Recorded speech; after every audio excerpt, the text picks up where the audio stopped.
Bom dia a todos, meu nome é Paloma, eu sou psicóloga na Apabex de Vinhedo e eu vim falar com vocês um pouquinho sobre saúde mental.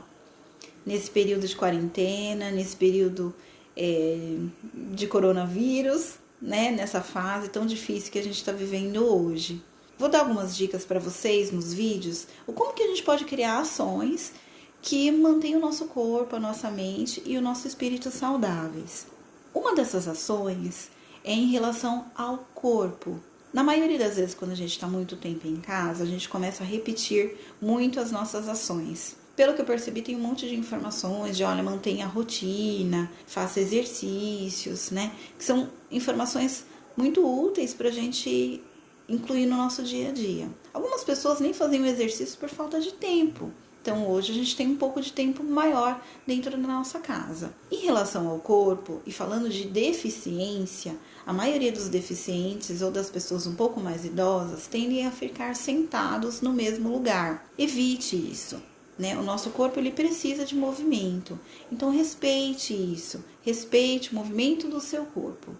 Para quem cuida, para quem é cuidador, seja um familiar, seja pais ou seja um cuidador formal, a gente precisa fazer com que eles se movimentem. Então, de vez em quando, colocar talvez uma música, fazer com que batam palma, que levanta o braço, que abaixa o braço. O movimento, de vez em quando, ele pode ser sair do lugar. Venha me ajudar aqui. Olha, você sabe fazer aquilo. Você não poderia me ajudar? Sempre de uma fala positiva, sempre pensando positivo. Já falando em positividade, a gente pode falar também um pouquinho da mente, das nossas emoções, que é o que controla tudo, né? A gente está vendo muito falar de mente e falar sobre imunidade. Sim, a nossa imunidade depende sim de como a gente está lidando emocionalmente com tudo isso. Então, se a gente pensar no que o medo nos produz de sensação, de emoção, a gente pode pensar que o medo tem duas características principais. São duas reações que a gente pode ter. Ou a gente foge, ou a gente ataca. Essas são as duas reações do medo. No nosso dia a dia, a gente não percebe, mas a gente está agindo dessa forma. Ou a gente fica calado, dependendo como a gente vê alguma informação lá, e aí a gente fica mudo e não consegue ter reações, não consegue comentar, não consegue ter uma ação, um pensamento racional em relação àquilo. Nossa, mas como que isso pode ser verdade? Né? A gente está vendo muitos fake news aí na TV, então a gente não consegue ter esse raciocínio, porque às vezes a gente está mudo, a gente está bloqueado. E às vezes a gente tem uma reação contrária, a gente tem uma reação de ataque. E aí a gente ataca quem? A gente ataca aquele pessoal que a gente está vendo que está saindo, que não é para sair. Um político que está tendo uma reação que a gente não gostaria. São as ações do nosso bairro, na nossa cidade, como que está sendo conduzido tudo isso. Então, às vezes pode vir muito em formato de crítica. É a crítica dentro da nossa casa, no nosso dia a dia. A reclamação, por que não, por que não, por que você não fez, por que eu não fiz, né? Isso tudo pode vir. Quem tem criança, as crianças também estão vivendo isso. E as crianças não vão falar, eu estou angustiada porque você está assistindo muito jornal que fala disso, do coronavírus. Não, elas vão falar de forma diferente. Assim como a pessoa com deficiência.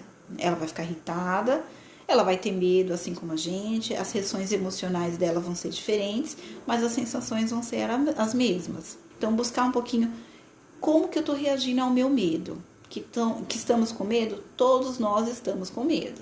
E isso vale a pena, sim, a gente afirmar que é, sim, um momento de medo. Por quê? Porque a gente não sabe o futuro. Mas aí tem meios para a gente lidar com isso, né? A nossa fala tem que ser de continuidade. Se a gente está cuidando do corpo, a gente está cuidando de um corpo que vai ter continuidade, que vai aí ao longo da vida seguir. Então a gente tem que cuidar do corpo. Aí a gente está cuidando dos estudos, ou a gente está cuidando do trabalho. Com isso eu estou dando continuidade, eu estou levando o meu olhar para o que vai acontecer de bom no futuro. Então isso é muito importante. E uma outra parte, um outro trechinho que eu acho que dentre os 3 itens que eu falei, que é corpo, mente e espiritualidade, vale a pena a gente falar sim de espiritualidade. O que é espiritualidade? Não vou falar de religião, vou falar de espiritualidade. Espiritualidade é o nosso significado que a gente dá para a vida. E com esse significado, a gente consegue ter uma sensação, uma crença de que a vida continua além do que é material. Isso é espiritualidade. Então, acho que nesse momento, cada um dentro das suas religiões, do que acredita, né? Que possa ter esse pensamento de continuidade, de que as coisas ainda vão continuar, de que nada vai se encerrar daqui dentro desse mês, dentro desses 15 dias, dentro desses 2 meses, enfim, o tempo é que a gente não sabe quanto isso vai durar. E falar em espiritualidade, quando a gente pensa em espiritualidade, a gente pensa em algo muito bom. E a gente tende a se colocar sempre no lugar do outro. Então a gente vê cenas na televisão que é do outro. A gente precisa ter empatia por ele, acolher as pessoas e fazer aquilo que está no nosso alcance. Mas a gente precisa entender que cada um tem uma história e que a dor do outro é do outro. E que o máximo que eu posso estar é ali de apoio. E nós vamos ter a nossa. Então, é muito importante que a gente tenha esses três eixos, que é corpo, mente e espírito, muito bem estruturados. Isso a gente vai conquistando ao longo dos dias, tá bom? Eu vou depois passar para vocês uma técnica de respiração, que é uma técnica muito legal, que é para controle de crises de pânico, e que eu acho que é legal a gente usar agora, mesmo não tendo uma crise de pânico, tá bom? Depois eu vou deixar para vocês. Então, até a próxima. Obrigada a todos.